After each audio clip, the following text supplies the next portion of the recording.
प्रभु प्रभु प्रभु आउनु लाग्यो हामी त मुक्तिनाथतिर हजुरहरू कतातिर हो अब्बा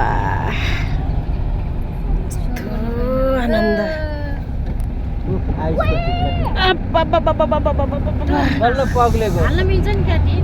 के यो भनेको ए सबै मैले हालिदिन्छु कि बाबा ढुक्काउन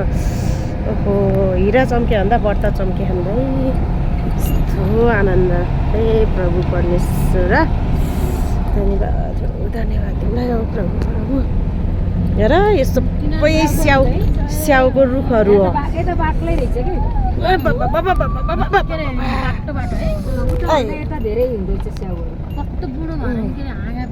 चाँदी जस्तो टल्किन्छ त नेपाल यतातिरको स्याउको रुख फेरि यस्तो हुँदो रहेछ तलतिर फेरि छुप्पो छुप्पो सानो सानो यहाँ चाहिँ ठुल्ठुलो अनि झ्याम्म झ्याम्म बुढो भएर होला नि है नमासेको कति मजाले टल्केको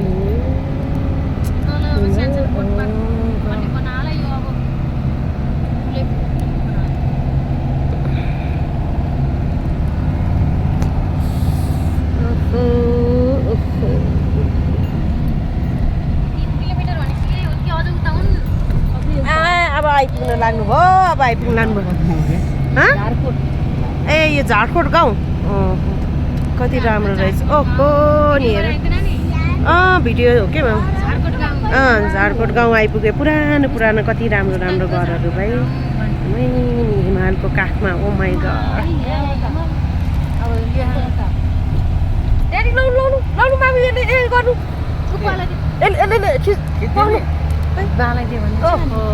छोडिदिनु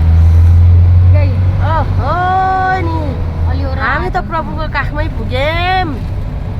यसै भन्दो रहेछ त मुक्तिनाथ गएपछि मुक्ति पाउँछ भनेर हुन त त्यो सोचले आएको होइन आइए प्रभु